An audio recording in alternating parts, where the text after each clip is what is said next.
మనుష్యులు తన జీవితంలో చాలా కడవరి కాలానికి మనం ఏదైతే జరుగుచున్నాయో మనం అన్నీ గమనిస్తూ ఉన్నాం. అటువంటి కాలములో మనం ఉండగా ఈ లోకములో భక్తి కావాలని దేవుడు అందరినీ కోరుకుంటున్నాడు. దేవునికి స్తోత్రం. భక్తి అనేది చాలా విలువైంది. ఇది డబ్బు పెడితే దొరికేది కాదు, కొనుక్కుందామన్నా దొరికేది కాదు. దేవుడు నిన్ను ప్రేమించి ఇచ్చిన ఉచితమైన వాక్యమే నిన్ను పరిశుద్ధపరుస్తుంది. బుద్ధి కలిగిన వారు ఉన్నారు, బుద్ధి లేనోళ్ళు ఉన్నారు. బుద్ధి కలిగిన వాడు తన జీవితాన్ని దిద్దుకుంటాడు. బుద్ధి లేనివారు హృదయాన్ని కట్టునపరుచుకుని దేవుడి మీద తిరగబడతారు. తిరగబడేదానికంటే లోబడి ఉండి మనము దేవుడి కన్నా గొప్పలము కాదనుకుంటే చాలా గొప్ప భాగ్యం. దేవునికి స్తోత్రం. బైబిల్ గ్రంథంలోంచి ఒక మాట చదువుదాం. కీర్తన 53వ సంకీర్తన 1వ చరణాన్ని చదవండి. దేవుడు లేడని బుద్ధిహీనులు ఎక్కడ అనుకుంటున్నారంట? ముఖ్యముగా దేవుడు ఉన్నాడు. యావత్తు ప్రపంచాన్ని కలగజేసింది దేవుడు. ఈ రోజున మనం ఒక్కసారి బైబిల్ గ్రంథాన్ని చూస్తే చాలా విచిత్రమైన ఆదికాండం మనకు కనబడుతుంది. మనిషి ఈ సృష్టి నా ఆధిపత్యములు ఉంది కాబట్టి నాదే, నేనే దేవునిలాగా ఉన్నాను అనుకుని చెడిన మనసుతో దేవుడి గురించి ఆలోచిస్తూ ఉన్నారు. ప్రపంచాన్ని మనం చూస్తే అన్ని గొప్ప గొప్ప కార్యాలు ప్రతి దేశం ఏదో అద్భుతాన్ని సృష్టించాలని కోరుకుంటాయి. కానీ మన దేవుడు ఆదిలోనే ఒక అద్భుతమైన సృష్టిని చేశాడు. ఆయన భూమి కలుగు అంటే కలిగింది, ఆకాశం కలుగు అంటే కలిగింది, సూర్యచంద్ర నక్షత్రాలు కలుగు అంటే కలిగినాయి. అసలు ఎంత జ్ఞానము, అప్పుడే ఎంత టెక్నాలజీ ఉంది దేవుడి వాక్యంలో చూడండి. ఇప్పుడైతే జనులు ఏమనుకుంటున్నారంటే నేను కనిపెట్టింది గొప్ప, దేవుళ్ళ ఫీల్ అయిపోతున్నాం. ప్రపంచంలో ఏదీ లేనప్పుడు, సృష్టిలో శూన్యముగా ఉన్నప్పుడే దేవుడు చక్కటి మాట ద్వారా సృష్టిని చేసి నిన్ను కూడా కలుగు అంటే కలిగేదానివే. కానీ నిన్ను కలుగు అనే మాట కంటే తన పోలిక చెప్పిన దేవుడు నిన్ను ఒక చక్కటి ఆయన అందములో నిన్ను ఆయన చేతులతో నీకు రూపునిచ్చి నిన్ను దిద్ది ఆయన జీవవాయువు ఆది దంపతులైన ఆదాములోనికి ఊదాడు. అప్పుడు జీవాత్మ అయింది. అప్పట్లో ఎవరికి తెలుసు ఆపరేషన్ అన్నది?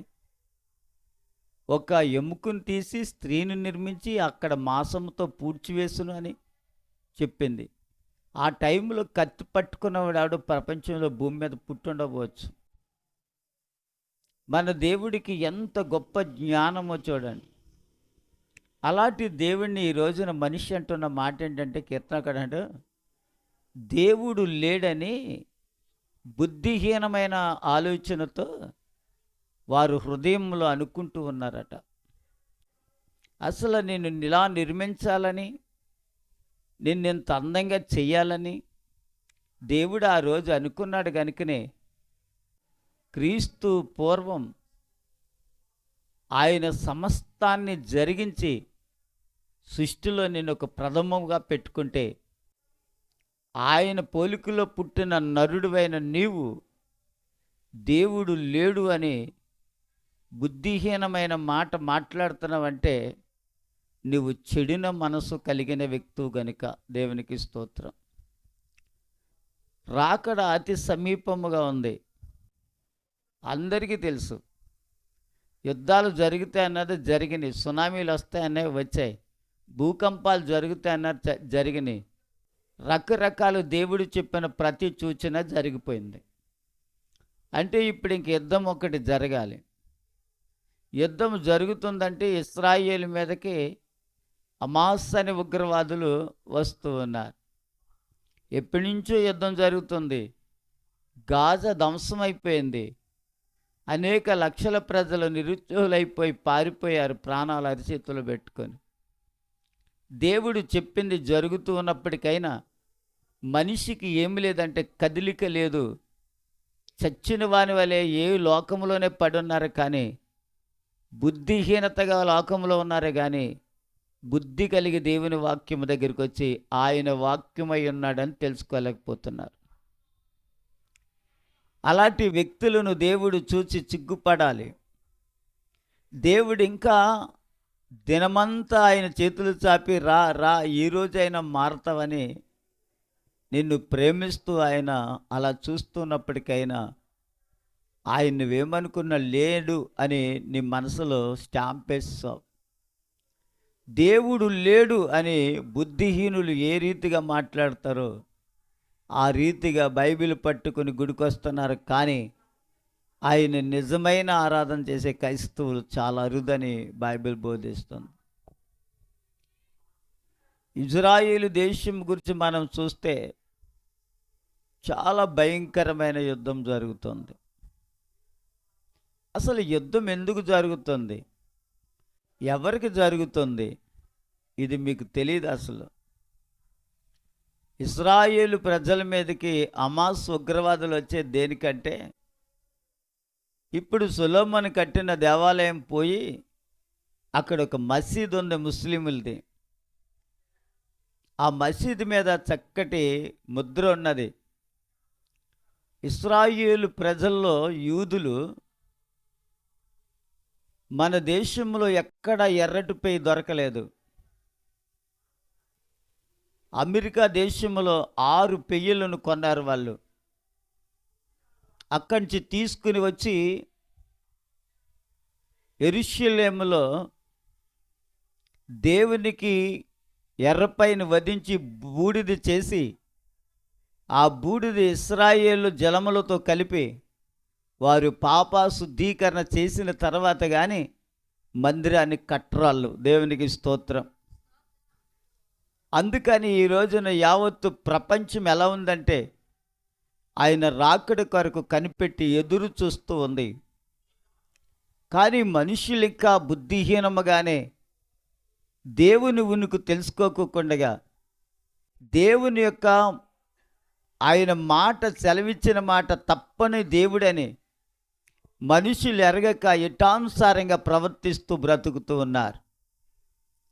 ఎర్ర పెయ్యలను 5 పెయ్యలు కూడా ఎక్కడ తెచ్చారంటే అమెరికా దేశం నుంచి తీసుకొచ్చారు. వాటిలో ఒక్కటి కూడా తెల్లంటికి లేకుండా పరీక్షించారు భూతద్దంతో. అది యేసుప్రభు వారు ప్రార్థించే ఒలీవ కొండ మీద నుండి పాత మందిరం వైపు దాన్ని బలి ఇవ్వటానికి సిద్ధంగా ఉన్నారు. యెరూషలేము మందిరాన్ని 3 రోజుల్లో తయారు చేసి టెక్నాలజీ ద్వారా ఏ మసీదు అయితే ఉందో దాన్ని కూల్చి అక్కడ పెట్టేస్తారు దేవుని మందిరాన్ని. అప్పుడు అంచుక్రీస్తు పాలన శాంతిదూత అనే అపవాది ఈ ప్రపంచానికి ఎంటర్ అవుతాడు. ఇంత దగ్గరలో ఉందని తెలిసింది కూడా మనిషి ఎంత అజ్ఞానంగా బ్రతుకుతున్నాడు అంటే బైబిల్ పట్టుకుని తిరుగుతున్నాడు, కానీ బైబిల్లో ఉన్న రహస్యం ఏంటో ఈ ప్రజలకే తెలియని పరిస్థితుల్లో బ్రతుకుతున్నారు.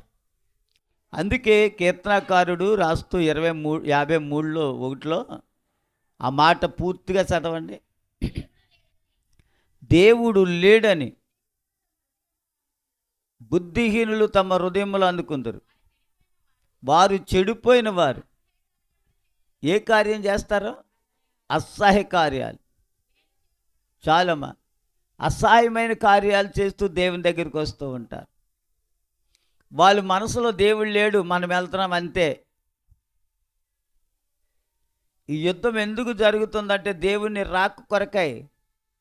ఆ మసీదు ఎక్కడ కూల్చేసి యూదులు మందిరాన్ని కట్టేస్తారని ముందుగానే హమాస్ ఉగ్రవాదులు దేని గురించి యెరూషలేము మీద దాడి చేస్తున్నారు. యుద్ధం జరగవలసి ఉన్నది. ఇశ్రాయేలు ప్రజలు, మీరు ఇంటికి వెళ్ళి చదువుకోండి, ఆ పెయ్యి గురుండి, ఆ యొక్క పశువు గురుండి, వాళ్ళ అపవిత్ర గురించి సంఖ్యాకాండము 19వ అధ్యాయములో చక్కగా రాశారు. మీరు రాసుకుని ఇంటికి వెళ్ళి చదవండి. చాలా చక్కటి విషయాలు అందులో కనపడతాయి. ఇప్పుడు జరుగుతున్న యుద్ధానికని దానికి చాలా సంబంధం ఉంది. ఇశ్రాయేలు ప్రజలు, యూదులు వారన్నిటికీ సిద్ధమయ్యి రహస్యముగా మందిరాన్ని తయారు చేస్తూ ఉన్నారు. వాళ్ళు ఎప్పటి నుంచి కాదు, అది ఎవ్వరికి తెలియకుండా చేస్తూ ఉన్నారు. ఎందుకంటే ఎర్రపైని వధించి బూడిద చేసి ఇశ్రాయేలుకు శుద్ధ జలము చేసి వారి పాప పరిహార్థం ఎప్పుడైతే జరిగిపోతుందో మందిరం స్టార్ట్ అయిపోవాలి. దేవునికి స్తోత్రం కలుగునుగాక. నీవు చెడున మనసు కలిగి ఉన్నావు, పాడైపోయిన మనసు కలిగి ఉన్నావు, దుష్ట హృదయం కలిగి ఉన్నావు, నీ ప్రవక్తనను బట్టి దేవుడు నీకు చెప్పగలడు. దేవునికి స్తోత్రం. అటువంటి భయంకరమైన దినాలలో నువ్వు ఉన్నావని గుర్తెరిగి నిజముగా దేవుని కొరకు భక్తి చేస్తే ధన్యురాలవై పరలోకానికి చేరగలుగుతావు. ఎందుకు అని అడిగి చెప్తున్నానంటే ప్రియులరా, ఇశ్రాయేలు యేసు ప్రభుని విశ్వాసించలేదు. వాళ్ళు ఎవరో ఎందుకు విశ్వాసించలేదంటే ఆయన మనిషిగానే చూశారు, కానీ దేవుడిగా చూడలేదు. అందుకే రోమా సైన్యానికి ఆనాటి కాల ప్రవక్తలు ఉన్నారు కదా, వాళ్ళు ఎటువంటి తప్పుడు సలహా ఇచ్చారు తెలుసా? యేసు ప్రభు శిష్యులు వచ్చి యేసు ప్రభుని ఎత్తుకుపోయారని ప్రసారం చేశారే తప్ప యేసు ప్రభు వారు 3వ దినాన సమాధిని జయించి లేచాడని వారు ప్రకటించలేదు. ఆ మాటే ఇశ్రాయేలు ఇప్పటికీ నమ్ముతున్నారు. యేసు దేవుడు కాదు, మా మధ్యకి ఆయన వస్తాడని. దేవునికి స్తోత్రం. ఈరోజు ఆ రక్షణ నీకిచ్చి దేవుడు నీకు డైరెక్ట్గా నిన్ను దర్శించి నిన్ను పరలోక రాజ్యం తీసుకెళ్ళటానికి ఇక్కడ కూర్చోబెట్టాడు. చూసావా? వాళ్ళకంటే నువ్వెంత ధన్యురాలు ఒక్కసారి ఆలోచించు. వాళ్ళు ధర్మశాస్త్రాన్ని పట్టుకుని చూస్తూ ఉన్నారు. ఇప్పటికీ నీవు ధర్మశాస్త్రపు ఛాయ నుండి క్రీస్తు ఛాయలోకి వచ్చి ఎంచక్కటి పరలోక రాజ్యం ఆయన నా యందు నువ్వు విశ్వాసించి మారు మనసు పొందితే చాలు, రక్షణ పొందితే నీకు పరలోకం ఇస్తానని నీకు సూటిగా చెప్పిన యేసయ్యని నువ్వే రీతిగా హృదయంలో పెట్టుకొని పరిశుద్ధంగా ఆరాధిస్తున్నావో, నామకార్థంగా ఆరాధిస్తున్నావో, అసలు దేవుడు లేడని బుద్ధిహీనమైన పనులే చేస్తున్నావో, అదంతా ఈనాడు సమాజానికి పూర్తిగా ఏమయ్యిందంటే భిన్నంగా ఉంది. దేవుడికి విరోధంగా ఉన్నారు వాళ్ళు. దేవునికి స్తోత్రం. పేరుకి బైబిల్ అట్టుకుని వెళ్ళిపోయినంత మట్టుకు భక్తులు కాదు. క్రియ, మనస్సు, రక్షణ, పరిశుద్ధత, పవిత్రతను కాపాడుకోవాలి. నోటిలోంచి ఏమొద్దు అది మాట్లాడేటానికి కాదు. క్రూరంగా మాట్లాడేవారు ఉన్నారు. మందిరానికి వెళ్తారో లోకంలో చాలా దరిద్రమైన బ్రతికేవారు ఉన్నారు. వారు యుద్ధం ఆడితే తెల్లవారులు ఆడేవారే తప్ప కానీ దేవుని భయం వారి దగ్గర కొంచెం కూడా లేదు. ఇలాంటి వారిని దేవుడు బుద్ధిహీనులు, వారు హృదయంలో దేవుడు లేడు అన్నాడు. దానికి ఆన్సర్ ఏంటంటే హృదయం శుద్ధి లేకుండా దేవుణ్ణి ఎవరో చూడరు. మత్తయి సువార్త 5వ అధ్యాయంలో చెప్తాడు కదా, హృదయ శుద్ధి గలవారు ధన్యులు. ఇప్పుడు ఎంతమంది దేవుని చూడట్లేదు. ఇప్పుడు మనలను చూచి మనలను దర్శించి నీకు ఇవ్వాల్సిన రక్షణ ఇచ్చి నేను పరలోకానికి చేరుస్తానని మాటిచ్చిన దేవుడు మరలా తిరిగి ఆయన 2వ రాకడలో నేను మహిమ మేఘం ఎక్కిస్తానని చెప్పిన ఆయన పరిశుద్ధుడు. యూదులకి భాగ్యం ఉందా? ఇశ్రాయేలుకి భాగ్యం ఉందా అంటే లే. ఆలోచించండి ప్రియులారు. ఒక్క చిన్న పొరపాటు చేసినందుకే ఒక్క రోజున 23,000 మందిని చంపేశాడు దేవుడు ఇశ్రాయేలులో. దేవుడు పరిశుద్ధుడు కాబట్టి ఆయన ఆరాధించే వాళ్ళు ఎలా ఉండాలి? పరిశుద్ధంగా ఉండాలి. పరిశుద్ధత లేకుండా దేవునికి ఇష్టలై ఉండుట అసాధ్యం. చాలామందికి పరిశుద్ధత మీద మనసు ఉండదు, కానీ లోకం మీదనో లోక కార్యాల మీదనో లోకంలో ఉన్న మాటల వైపు మనసు ఉంటుంది. ఈరోజు చస్తే నిన్ను 1 గంట కూడా నిన్ను ఇంట్లో పెట్టుకోవటానికి ఇష్టపడరు. నువ్వు బ్రతుకుంటే దేవునికి ఉపయోగపడతావు, నీ ఇంట్లో ప్రజలకి, నీ భర్తకి, పిల్లలకి ఉపయోగపడతావు.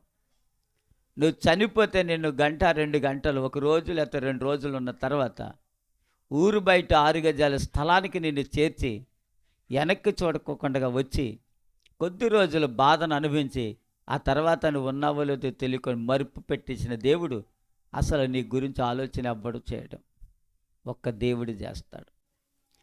భూమి మీద చనిపోయిన నువ్వు ఇక్కడ కన్ను మోస్తే అక్కడ పరలోకంలో కన్ను తెరవాలి అనుకున్నాడే తప్ప నీవు చచ్చి నరకపాత్రాలు అవ్వాలని దేవుడు అసలు కోరుకోలేదు. కానీ మనుష్యులందరూ కూడా అదే మార్గంలో వెళ్తూ ఉన్నారు. అందుకే కీర్తనకారుడు ఆ మాట చెప్తున్నాడు, వారు చెడిన మనసు కలిగిన వారు గనుక,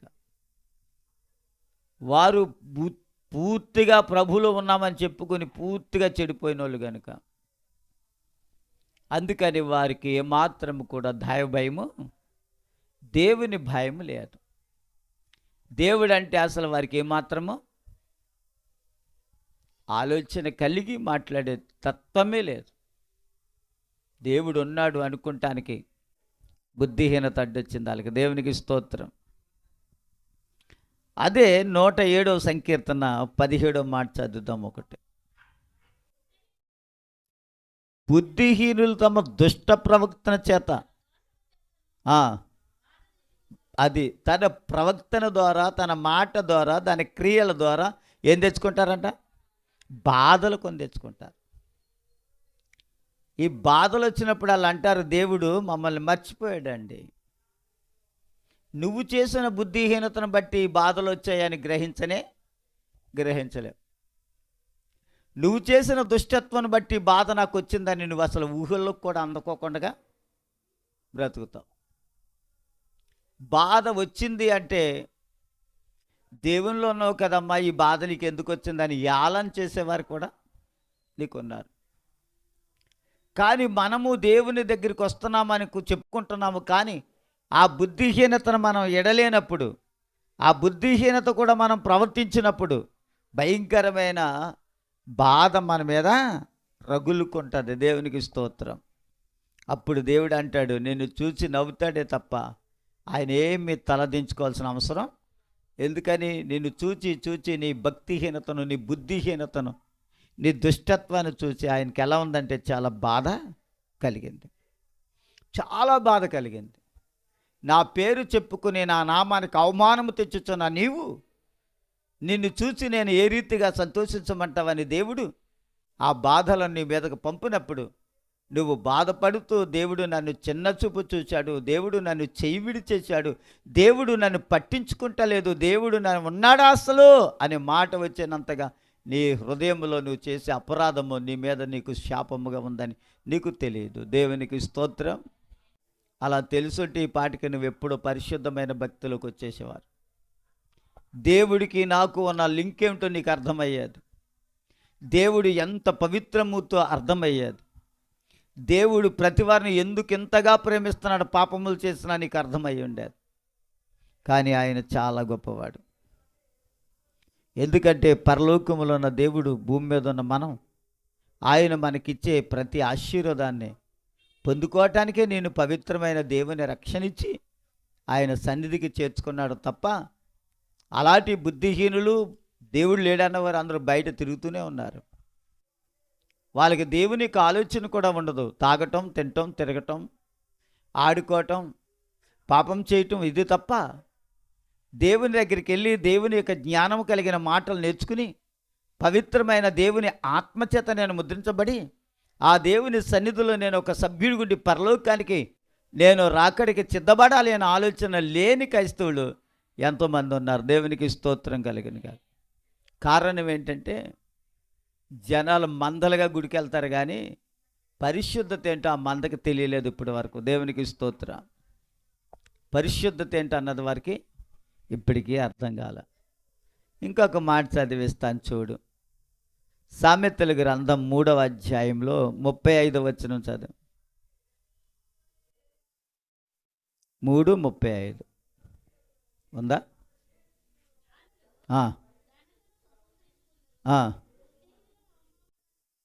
అది ఇవాళ మన కుటుంబంలో అవమానాలు వస్తున్నాయి. జ్ఞానము దేవుడిచ్చిన బహుమానం. నీకు జ్ఞానము కొదువైన యెడల నన్ను అడుగు, నేను నీకు ధారాళంగా ఇస్తాను అన్నాడు. జ్ఞానము కలిగిన వారు ఏం పొందుతారంట? ఘనత. వారి మాట ప్రతి వారు విలువిస్తారు. జ్ఞానమైన విషయాలే చెప్తాడు కానీ అజ్ఞాన విషయాలు చెప్పడు. నీ లైఫ్ ఎలా జీవితం దిద్దుకుంటే బాగుంటుందో చెప్తారు. నీకు ఎలా ఉంటే నీ బాధలు తీరుతాయో చెప్తాడు. అటువంటి జ్ఞానము కలిగిన వాటితో సహవాసం చేయటం వల్ల మంచి పని వస్తుంది. కానీ బుద్ధిహీనుడికి ఏమవుతుందంట? అవమానం. ఎన్ని పర్యాయాలంటే మన ఇంట్లో అవమానాలు తెస్తున్నారు పిల్లలు. మన భర్త బట్టి, పిల్లలను బట్టి, కుటుంబాన్ని బట్టి, బంధువులను బట్టి, మనల్ని బట్టి ఎన్ని పర్యాయాలు అవమానాలు మన కుటుంబాల్లో జరుగుతున్నాయి. ఎన్ని అవమానాలు, దేవుడి నుండి వచ్చే అవమానాలు కొన్ని, సాతాను నుండి వచ్చే అవమానాలు కొన్ని, ప్రజల నుంచి వచ్చే అవమానాలు కొన్ని, ఈ లోకంలో మనిషికి నచ్చకపోతే చెడు మాటలు మాట్లాడే అవమానాలు కొన్ని. ఇవన్నీ మనిషి మీద ఏదో ఒక నేరం మోపి వాడు తప్పుడోడు అనిపించటానికి చేసే పనులు. కానీ మన దేవుడు అలా అంటలా. నీకు ఘనత కలిగినట్టుగానే ఉంటుంది, కానీ నా సన్నిధిలో ఘనహీనమైన వ్యక్తిగా నేను ఉంచడానికి నేను ఏమాత్రం ఇష్టపడేవాడిని కాదు. అది చేసేవారు నా మనస్సు లేనివారును, నా యొక్క ఆరాధన లేనివారును లోకంలో ఉన్నారు. వారు మనసంతా లోకమే కనుక వారు ఏమాత్రము ఏది సాధించలేని భయంకరమైన అపరాధ పాపంలో ఉన్నారు అని చెప్తున్నారు. దేవునికి స్తోత్రం. దైవ ప్రతినిధులమైన మనం, దేవుని వాక్యానికి సంబంధించిన మనం, దేవుడు నీతో మాట్లాడుతూ వస్తున్నాడని గ్రహిస్తే చాలు. ఆ వాక్యము నా కొరకే మాట్లాడిందేమో, ఈ వాక్యం ద్వారా నన్ను దిద్దుకోమని హెచ్చరిస్తున్నాడేమో దేవుడు అని భావించాలి. కానీ నేను చేసినవన్నీ నాకు సూటిగా చెప్తున్నాడంటే నా జీవితం మారలేదు కాబట్టే నీతో మాట్లాడుతున్నాడేమో అని భావం ఇనుచున్న వారందరికీ ఉంటే నిజంగా యేసు ఎవరో వెతుకు. దేవునికి స్తోత్రం. యేసు ఎవరో వెతుకు. ఆయన లోకానుసారమైన వ్యక్తి కాదు. లోకములో నేనున్నాను కానీ లోకము నాలోనికి రాలేదే. పాపుల మధ్యకి నేను వెళ్ళాను కానీ పాపం ఏమాత్రం నన్ను అంటుకోలేదే అన్నాడు. దేవుడు నిన్ను అలాగే పుట్టించాడు కదా. ఆయన మరియ గర్భంలో పుట్టాడు కదా. మానవుడిగా వచ్చాడు కదా. వచ్చిన దేవుడు పాపుల మధ్యకి వెళ్తే ఆయనకి ఎందుకు అంటుకోలేదు పాపం? అందరు పాపాలు ప్రాయశ్చిత్తం చేయగలిగాడు. అది నీతి. లోకంలోకి వచ్చాడు కానీ లోక కోరిక ఏది ఆయనలోనికి రాలేదు. మనం లోకంలోకి వెళ్తే అన్ని కోరికలేమని మనం చూసిందల్లా కావాలనుకుంటాం. బాగుంటే దీన్ని పొందుకోవాలి అనుకుంటాం. అది దేవుడికి నచ్చని పని. దేవా నువ్వేదిస్తే అది నాకు సంతోషం, నువ్వేదిస్తే దాన్ని బట్టి నేను సంతోషంగా బ్రతుకుతానయ్యా అని అన్నవారు లేరండి. నాకు అది ఇవ్వలేదు, నాకు ఇది ఇవ్వలేదు, నాకు అది రాలేదు, నాకు ఇది కావాలి, నాకు ఇది కావాలంటారే గప్ప ఎప్పుడైనా పాపం కొరకు శాపంలో మారు మనసు లేక చచ్చిపోతున్న వారి కొరకు ఎప్పుడైనా నువ్వు కన్నీరు విడిచి ఒక్క రోజైనా ఒక పూట ఆయన ఉపవాసం నువ్వు ప్రార్థన చేసావా అన్న ప్రశ్న నేను దేవుడు అడుగుతాడు. నీ పెదవులు దాటి రాకముందే నీకేదో అవసరమో ఆయనకు పూర్తిగా తెలుసు. అది నీకు ఇస్తూనే ఉన్నాడు. ఆయన ఇస్తూ ఉన్నాడు కాబట్టి ఆ బాధ ఏదో మనకు తెలియదు. మన అవసరాలన్నీ దేవుడు తీరుస్తూనే ఉన్నాడు. అడుగు, ఏం కావాల్సిన ఇస్తాడు. ఆయన అడిగే ముందు మనము భక్తితో అడుగుతున్నామా, భక్తిహీనముగా అడుగుతున్నామా? దేవుడు ఉన్నాడని చెప్పుకున్నాం కానీ కనపడలేదు కదా, ఉంటాడేంటి అని ఆలోచిస్తూ అనుకుంటున్నామా, అడుగుచున్నామా? లేక ఉన్నాడు అని పూర్తిగా నమ్మి అడుగుచున్నావా? ఆ ప్రశ్న నీకు అవసరం. ప్రార్థించేవాడు దేవుడు ఉన్నాడని నమ్మి విశ్వాసంతో అడగవలేను అని ఉంది. అప్పుడు నిజంగా నువ్వు నమ్మిన కార్యము ఖచ్చితంగా దేవుడు నీకు కార్యం చేస్తాడు. దేవునికి స్తోత్రం. ఎందుకంటే దేవుడు చాలా గొప్ప మహిమ గలవాడని మన దేవుడే మాట్లాడుతూ ఉన్నాడు. దేవునికి స్తోత్రం. ఒక మాట చదువుకుందాం చూడు. కొలస్సీయులకు రాసిన పత్రిక 3:5.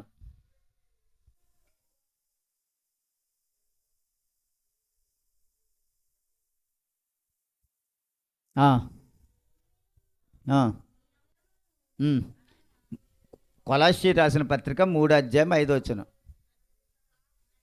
చదువు.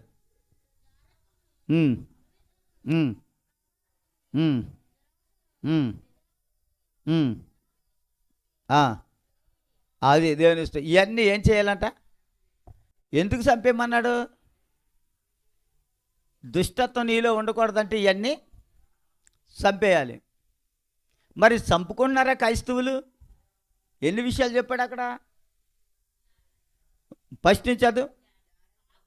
కావున భూమి మీద ఉన్న నీ అవయవములు అనగా చూడండి, జారత్వము, అపవిత్రత, కామకత్వం, అబ్బా, దురాశను, విగ్రహారాధన, ధనాపేక్షను చంపేయి. దేన్ని చంపేయాలి? అపవిత్రతను చంపేయాలి. చంపలేదనుకోండి, నీ దేహము చచ్చిపోతుంది. నీ దేహాన్ని చంపేస్తుంది అది. ఆ తర్వాత ఆత్మను నరకానికి అప్పగిస్తుంది. ఇది చాలామందికి తెలియని విషయం. ఈ 6 విషయాలు కొలస్సీ రాసిన పత్రిక 3:5లో నీ శరీర అవయవాలను చంపేయగలిగితే ఆత్మ జీవితం ఎదుగుతూ ఉంటుంది. దేవునికి స్తోత్రం కలిగిన గాక.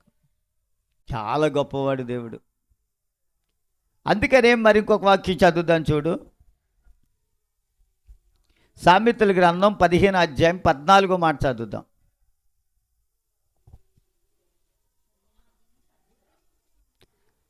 బుద్ధిహీనులు 15:14. బుద్ధిమంతుని మనసు జ్ఞానమును వెదుకును, బుద్ధిహీనులు మూఢత్వమును. ఆమేన్, దేవునికి స్తోత్రం. బుద్ధిమంతులు దేన్ని వెతుకుతారు? జ్ఞానము కలిగి దేవుని వెతుకుతారు. బుద్ధిహీనులు మూఢత్వం కలిగి ఉంటారు. దేవునికి స్తోత్రం. మూర్ఖుడికి ఎంత చెప్పినా అర్థం కాదు. వాడు నిజమైన భక్తి కలిగిన వ్యక్తి అయితే ఆ కార్యం వాడికి కనబడుతుంది. నువ్వు మూర్ఖుడువో, మూఢత్వం కలిగిన వాడువో, బుద్ధిహీనుడువో, బుద్ధి కలిగిన వ్యక్తివో నీకు తెలుస్తూ ఉంటుంది. దేవునికి స్తోత్రం కలిగిన.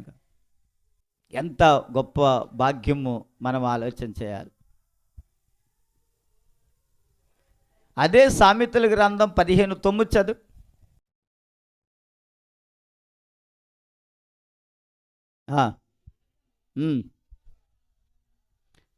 భక్తిహీనుల మార్గము యెహోవాకు హేయము, నీతిని అనుసరించు వారిని దేవుడు ప్రేమిస్తాడు. దేవునికి స్తోత్రం. వీళ్ళెందుకు ప్రేమించలేకపోతున్నాడు దేవుడు? వీళ్ళెందుకు ప్రేమిస్తున్నాడు? ఒక్క ప్రశ్న. నీతిమంతులను దేవుడు ప్రేమిస్తాడు. వారి కార్యాలన్నిటిలో ఆయన సఫలాలు చేస్తూ ఉంటాడు. బుద్ధిహీనుడు ఏమి చేసిన దానికి దేవుడు ఏ విషయంలో కూడా వారికి ఏముండదంటే దేవుని సహాయము ఉండదు. వాళ్ళు చేసుకోవటం తప్ప, వాళ్ళు గొప్ప చెప్పుకోవటం తప్ప, వాళ్ళు డబ్బా కొట్టుకోవటం తప్ప ఏమాత్రము దేవుని సపోర్ట్ వాళ్ళకే ఉండదు. బుద్ధి కలిగిన వాడికి బుద్ధి లేనివాడికి ఉన్న లక్షణాలు. జ్ఞానము కలిగి ఉంటే, నీతి కలిగి ఉంటే, నీతిని అనుసరించి వెళ్తే దేవుడు మనకి తోడుగా తోడుగా తోడుగా తోడుగా వస్తాడు. దేవునికి స్తోత్రం. అదే దేవుడు సంఘములో కోరుకున్నది. నీతిని అనుసరించి నడుచుకుంటే దేవుడు నీకు తోడై ఉంటాడు. దేవునికి స్తోత్రం. నిన్ను ప్రేమిస్తూ ఉంటాడు, నిన్ను ఆదరిస్తూ ఉంటాడు, ఆయన చెయ్యిచ్చి నిన్ను ఆదుకుంటూ ఉంటాడు. ఇంతకన్నా గొప్ప భాగ్యం మరొకటి నీకు ఇవ్వలేడు దేవుడు. ఈ లోకంలో అన్నీ చంపేసుకోవాలి, సకల జీవితాన్ని చంపి శరీరాన్ని పక్కన పెట్టి ఆత్మికంగా, నీతిగా, పరిశుద్ధంగా, పవిత్రంగా బ్రతకటానికి ఎవరైతే నిశ్చయించుకుంటారో వారితో దేవుడు చక్కటి కార్యాలు చేసి వారిని అభివృద్ధిలోకి తీసుకెళ్తాడు. దేవునికి స్తోత్రం. అంతేగాని నువ్వు దుష్టురాలువైతే, దుర్మార్గురాలువైతే, భయంకరమైన పరిస్థితిలో ఉంటే దేవుడికి నీతో అవసరం లేదు. సాతానికే నువ్వు అవసరం, కానీ దేవుడికి వాడు ఎక్కడికైతే వెళ్ళాలని దేవుడి మీద తిరగబడ్డాడో అదే పరిస్థితి నీకు కలిగితే అది నిన్ను తీసుకెళ్ళేవాడు అపవాది. దేవునికి స్తోత్రం. పరిశుద్ధుల సంఖ్యలో నువ్వు ఉండాలి అనుకుంటే దేవుడి మీదే తప్ప రెండో ఆలోచన నీకు ఉండకూడదని దేవుని వాక్యం సెలవిస్తూ ఉంది. దేవునికి స్తోత్రం. ఈ లోకాన్ని దేవుడు మనకిచ్చిన ఆ మాట ఎంతో గొప్పది. ఇంకొక మాట చదువుదాం చూడు. అదే సామెతలు 16 అధ్యాయంలో 8వ మాట చదువు. అన్యాయము చేత కలిగిన గొప్ప వచ్చుబడి కంటే నీతితో కూడిన కొంచెమే శ్రేష్టం. దేవునికి స్తోత్రం. అన్యాయంగా సంపాదించుకునే వాళ్ళు బోలు మంది ఉంటారు, అక్రంగా సంపాదించుకునే వాళ్ళు బోలు మంది ఉంటారు. భయంకరమైన సంపాదన సంపాదన సంపాదన సంపాదన తిరుగుతూ దయా జాలి ప్రేమ లేకుండగా ఫైనాన్షియల్గా ఎంతో డబుల్ వడ్డీలు వేసుకుని కూడగట్టుకుంటూ జమీందారులే బతకాలనుకుంటుంటే వాడి కంటేనట నీతిమంతుడు ఒక 20 రూపాయలు ఉంటే శ్రేష్టమైన సంపద అంటది. దేవునికి స్తోత్రం. ఎలాంటి సంపద అది? శ్రేష్టమైన సంపద.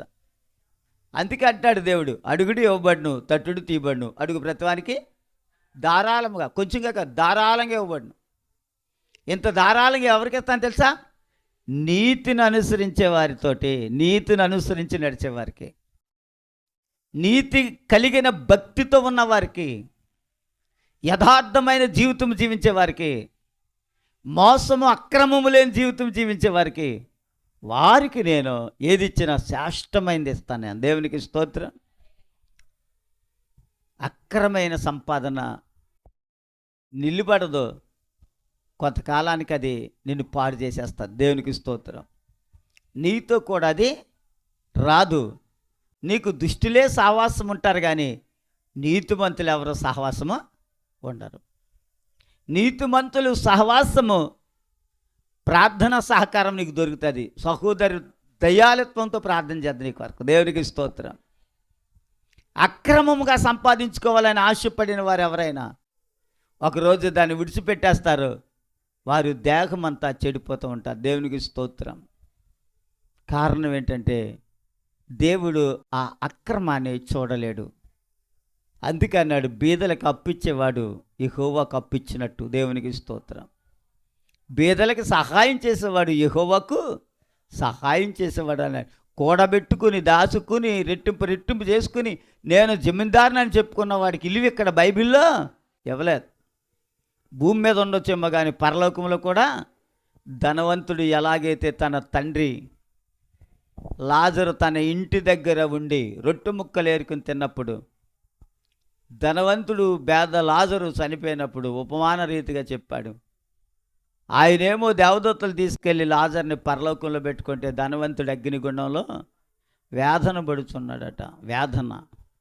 అక్కడ అగ్ని ఆరదు, పురుగు సావదు, అంటే ఆత్మకు సావు లేదు, యాతన పడుతున్నాడు. అప్పుడు లాజర్ను చూసి అన్నాడట, అయ్యా ఆ లాజరు చిటికి నేలతో ఒక్క నీటి బొట్టు నాకేస్తే నా ఆత్మ చల్లారుతుందయ్యా అన్నాడట. ప్రాణం, ఆత్మ. అప్పుడు అన్నాడంట, ఈ వేడి మీద వేసిన చొక్క ఆవిరేమల్లి పైకే పోద్ది కానీ కిందకే, అంటే నీటి బొట్టును కూడా తాగటానికి అర్హత కోల్పోయాడంటే ధనవంతుడు. ఈ రోజున ఎంత అక్రమంగా సంపాదించినా కానీ నువ్వు పోయేటప్పుడు ఏది పట్టుకొని పోవు. ఏమొస్తుంది తెలుసా? నీ నీతి క్రియలు వస్తాయి, నీ పరిశుద్ధత వస్తుంది, దేవుని వాక్యములు పవిత్రంగా ఉన్నప్పుడు నీ పవిత్ర సాక్ష్యం చెప్తాకు వస్తుంది. దేవుని సముఖములో నువ్వు నిలబడినప్పుడు తలెత్తుకుని దేవుని చూడగలిగిన నేత్రములు నీకు ఇవ్వగలిగిన వాడు దేవుడు. దేవునికి స్తోత్రం. ఈ లోకము శాశ్వతమైనది కాదు, అశాశ్వతమైనది. దేవుడు రెండో రాకడలో వచ్చినప్పుడు 7 ఏండ్లు శ్రమలు భూమి మీద జరుగుతాయి. 7 ఏండ్లు పరలోకపు విందని చెప్తున్నారు. 3.5 సంవత్సరం అపవాదికి సమయం ఇవ్వబడ్డది. 3.5 సంవత్సరాలు పరిశుద్ధులు దేవునితో ఉండబోతున్నారు. నువ్వు ఆ సంఖ్యలో ఉంటావో, శ్రమల సంఖ్యలో ఉంటావో, భక్తిహీనురాలువై ఎక్కడుంటావో, భక్తి పరురాలువై పరలోకానికి వెళ్తావో, అది నీ చేతుల్లో ఉంది కానీ మన చేతుల్లో ఏమీ లేదు. దేవునికి స్తోత్రం. మనము కీర్తన 4:1 చదువు. కీర్తన 4:1.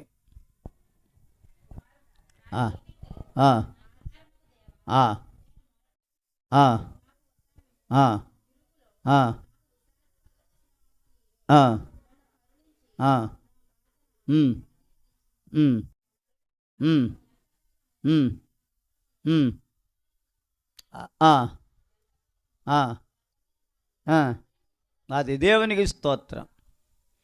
ప్రార్థన చాలా చక్కగా చేస్తున్నాడు. ప్రార్థన దేవుడు అడిగినట్టుగా చెప్పాడు ఆయన. నరులారా, నా గౌరవాన్ని ఎందుకు అవమానంగా మారుస్తారు? ఎంతకాలము వ్యర్థమైన దాన్ని వెతుకుతారు? దేవునికి స్తోత్రం. వ్యర్థమైన దానిని ఎంతకాలం వెతుకుతారయ్యా? ఇది పనికి రానిది. ఇది ఒకరోజు సృష్టి కనబడను ఆవిరి వలె మాయమైపోయేది. ఇది ఇందులో ఉన్న కృత్యములు కాలిపోతాయి, పంచభూతములు వేండ్రముతో లయమైపోతాయి. ఆ తర్వాత నువ్వేమైపోతావు చెప్పు? అసలు గమ్యం ఏదో, పరలోకం ఏదో తెలియకుండా బ్రతుకుతున్నావు. ఇది నాశనమైపోయే వ్యర్థమైన దాని గురించి నువ్వు పరుగులు పెడుతున్నావు. కానీ పలుకొచ్చే పరలోకము గురించి నువ్వు ఎంత పవిత్రంగా ఎందుకు ఉండలేకపోతున్నావు అన్న ప్రశ్న జవాబు అక్కడ కలిగి ఉన్నాయి. దేవునికి స్తోత్రం. ఆయన అంటున్నాడు భక్తుడు, మన నీతికి ఆధారమగు దేవుడా, ఆయనే కదా నా ఆధారం, ఆయనే కదా నా జీవితం, ఆయనే కదా నా ప్రభు. ఆయన పాదాల కింద నేను సాష్టాంగపడి నమస్కరించి ఆయన్ని గణపరచటము తప్ప నా మనసులో ఇంకేమీ లేదు అంటున్నాడు దేవుడు. దేవునికి స్తోత్రం. ఆత్మీయమైన జీవితంలో సాగవలసిన భూమి, ఆత్మీయంగా ప్రారంభించబడిన జీవితం శరీరానుసారంగా ఇంత త్వరగా నువ్వు ఎందుకు కోల్పోయావని పౌలు అడిగినట్టుగా ఉంది. దేవునికి స్తోత్రం. దేవుడు పరిశుద్ధుడు. మన మూలవాక్యం ఏంటంటే యెషయా గ్రంథం కీర్తన గ్రంథం 53:1. దేవుడు లేడని బుద్ధిహీనులు తమ హృదయములో అనుకుందురు, వారు చెడిపోయిన వారు, అసహాయమైన కార్యాలు అది. అందుకని దేవుడు బుద్ధిహీనులకి అసహాయ కార్యాలు చేసే వారికి దేవుడు ఉంటాడా? వాళ్ళకి అసలు దేవుడు అంటేనే ప్రేమ ఉండదు. ఇప్పుడు భయంకరమైన పాపాలు చేసేవారికి దేవుడి మీద ఆశ, దేవుడి భక్తి మీద ఉండదు. ఆ చీకట్లోనే తిరుగుతూ ఉంటారు, ఆ పాపం చుట్టే తిరుగుతూ ఉంటారు, వారు ఆ దరిద్రపు చుట్టే తిరుగుతూ ఉంటారు. వారు దేవుడి దగ్గరికి రారు. దేవుడు లేడు కాబట్టి, చెడిపోయిన మనసు కలిగిన వారు కాబట్టి చెడు కార్యాల వైపు ఉంటారు. అందుకనే మీరు అటువైపు వెళ్ళొద్దు అన్నాడు దేవుడు. దేవునికి స్తోత్రం. మీరు అటువైపు వెళ్ళకూడదు. వెళ్ళావు అంటే నిన్ను దేవుడు ప్రేమించడు, వదిలేస్తాడు. నిన్ను కూడా చేయి విడిచిన తర్వాత లోకంలో ఎంత భోగమనమిచ్చి, ఎంత పరిపూర్ణంగా తిరిగి, ఎంత సోగ్గా పేరు ప్రతిష్టలు తెచ్చుకుని ఆఖరికి చచ్చే ముందు నీ దగ్గరికి ఎవరు రారంటే దేవుని పరిశుద్ధులు రారు. దేవునికి స్తోత్రం. పరిశుద్ధులకి నీతో పనిలే. దేవుడు అప్పగించిన దూతలు తీసుకెళ్ళి నేను ఎక్కడ అప్పచెప్తారని నరకానికి. నీ క్రియలు చాలా చెడ్డవి. నువ్వు దేవునికి దైవం కలిగి బ్రతకలేదు గనుక, నీవు ఎటువంటి వ్యక్తివో మాకు తెలుసు గనుక పరలోకంలో నీకు చోటు లేదు. ఆలోచించేయండి ప్రియులరా. దేవుడు లేడు అని బుద్ధిహీనులు తమ హృదయంలో అనుకుందరు. బుద్ధిహీనులు నోరు కూడా ఎలా ఉంటుందో చూద్దాం ఒకసారి. సామెతలు 18:7.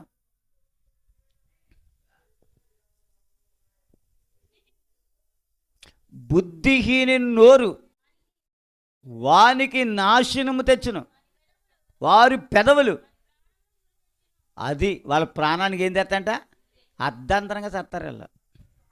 ఎలా చేస్తారా? అర్ధంతరంగా. వయసుతో పని లేదు వీళ్ళకి. వాడు నాలిక, ఆడు నోరే వాడికి ఉరి తెచ్చిపెడుతుంది. చెప్పుకోకుండా చేస్తాడు ఎక్కడో చోట. ఎందుకు ఇలా అయిపోయాడంటే వాడు పాపమే వాడికి ఉరిగా, వాడు నోటిలో నాలికే వారికి శాపముగా అయిపోయింది. కాబట్టి వారికి మరణ శిక్ష విధించింది వారి శరీరంలో. ఆ తర్వాత నీకు ఇంకా చెప్పుకోవటానికి వాళ్ళ గురించి ఎవరు ఉండరు, కానీ తిట్టుకునేవాడు తప్ప. కానీ అయ్యో పాపము చిన్న వయసులో చచ్చిపోవడం జాలి పడేవాడు ఎవడో ఉండడు. దేవుడు నోరు ఎందుకు ఇచ్చాడమ్మా? మంచి నోటి నిండా మంచి మాటలు ఉండాలని ఇచ్చాడు. నోటి నిండా మంచి పాటలు ఉండాలని ఇచ్చాడు. నోటి నిండా మంచి ప్రార్థన ఉండాలని ఇచ్చాడు. నోటి నిండా నీ కుటుంబంలో అవసరతలు మాట్లాడుకోమని ఇచ్చాడు. నీ నోటి నిండా నవ్వు ఉండాలని ఇచ్చాడు. అంతేగాని నీ నోట్లోంచి చెడు మాటలు పలికి అపవిత్రమైన మాటలతో నీ దేహాన్ని పాడు చేసుకుని నీ నాలుక ద్వారా నీకు ఉరి తెచ్చుకుంటావా? పవిత్రమైన దేవుని వాక్యం నీ పెదవుల్లో, నీ నోట్లో, నీ నాలుక మీద వసిస్తూ ఉండగా చెడు మాటలు మాట్లాడటానికి నీకు ఎలా వచ్చింది ఈ బుద్ధి అని అడిగితే, వారు దుష్టులకు సంబంధించిన వాళ్ళు కాబట్టి వాళ్ళ నోళ్ళు అలాగే మాట్లాడతాయి. దేవునికి స్తోత్రం. కానీ నీ నోరు అలా మాట్లాడకూడదు. నీవు పరిశుద్ధురాలు. దేవుడు నీ పక్షాన ఉన్నాడు. ఆయన నిన్ను నడిపిస్తూ ఉన్నాడు.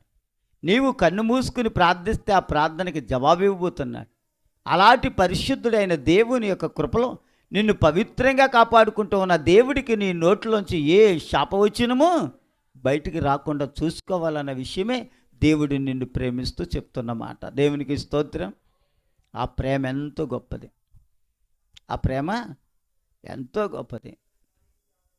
ఎందుకు గొప్పది అన్నానంటే, చాలా అందరికంటే శాశ్వతమైన ఆత్మీయ జీవితానికి నీకు దేవుడిచ్చి నీ ద్వారా ఆయన ఘనత పొందుకోవాలని, నీ ద్వారా గొప్ప పేరు తెచ్చుకోవాలని, నీ ద్వారా నీ ప్రార్థన ద్వారా అనేక మందికి రక్షణ మారు మనసు అనుభవం కలిగి ఉండాలని, నీ ద్వారా ఆయన గొప్ప మేలు చేస్తే ఆ జీవకిరీటం మీద నీకు ఇవ్వాలని ఆశతో ఆయన నీ కొరకు ఎదురు చూస్తూ ఉన్నాడు. అటువంటి పరిశుద్ధతలో మనం బతకాలి.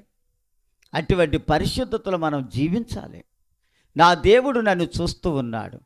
నా దేవుడు నన్ను కన్నులారా చూస్తూ ఉన్నాడు. నేను ఏది చేసినా ఆయన కళ్ళ ముందు కనబడుతుంది కనుక నేను ఈ పాపానికి దూరంగా పారిపోవాలి. ఈ దరిద్రపు మాటలకి నేను దూరంగా పారిపోవాలి. ఎంతో ఏకీభవించకూడదు. ఈ మాటలు నావి కాదు. నా దేవుడు నన్ను కన్నులారా చూస్తూ పరిశీలించి చూస్తున్నాడు. నా పవిత్రమూర్తి నన్ను చూసినప్పుడు నేను పవిత్రంగా ఉండాలి, కానీ అపవిత్రమైన వారి మధ్య నేను కనబడకూడదు అనుకుంటున్నాడు నీ మనస్సు. దేవునికి స్తోత్రం. అదే ఆయనకున్న గొప్ప ఘనత. ఎన్ని విషయాలు చెప్పాను? బుద్ధిహీన గురించి చాలా విషయాలు చెప్పాను. ఈరోజు నీవు మనసులో దేవుడు ఉన్నాడా, లేకపోతే ఆలకలే నువ్వు ఉన్నావా? ఏమ్మా, ఉన్నారా? నిద్ర వస్తుందేంటి? బుద్ధిహీనులు నోరు ముయ్యించబడుతుంది. బుద్ధిమంతుల నోరు ఎప్పుడు స్తోత్రం స్తోత్రం అంట ఉంటుంది. ఇప్పుడు మీరు బుద్ధిమంతులు అనుకుంటున్నాను నేను కదా. బుద్ధిమంతులు మంచి మాటలు మాట్లాడతారు. బుద్ధిహీనులు గుమ్మం దాటగానే తిడతారు. దేవునికి స్తోత్రం. గుమ్మం దాటగానే మనకి బుద్ధి లేదు కాబట్టి, చెడిన మనసు కాబట్టి, చెడిన హృదయం కాబట్టి మన నోట్లోంచి ఊరికే వచ్చేస్తూ ఉంటాయి. దేవునికి స్తోత్రం. ఫైనల్గా ఒక మాట చదివి ముగించేస్తాను. ఏంటం అదంటే, దేవుడు నువ్వు తెలియక ప్రార్థిస్తే వినేవాడు ఎవరంటే దేవుడు. యెహెజ్కేలు గ్రంథం 36వ అధ్యాయం 25వ వచనం కాంచి చదువుదాం. యెహెజ్కేలు గ్రంథము 36వ అధ్యాయము 25వ వచనం కాంచి మొదలెట్టండి.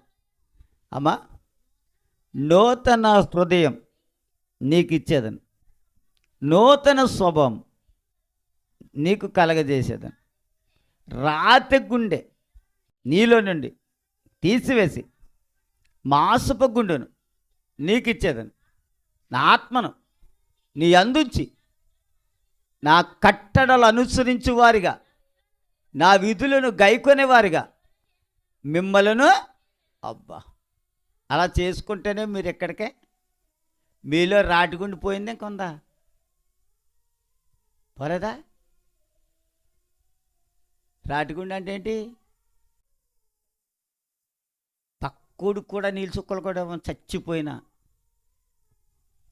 వాళ్ళ పిల్లల గుళ్ళుని ఏడ్చి అతను సరే తినరాని కూడా పొద్దున మురగేసి పెంటలు పడతారు, కానీ పక్కోడికి అలాంటి కటికాత్మలు ఉన్నాయి. దేవునికి స్తోత్రం.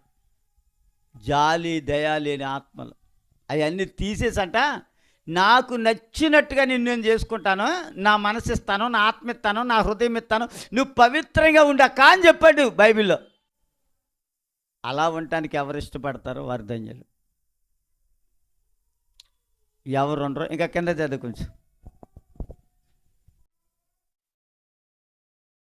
ఉమ్, ఉమ్, ఉమ్, ఉమ్, ఉమ్, ఉమ్.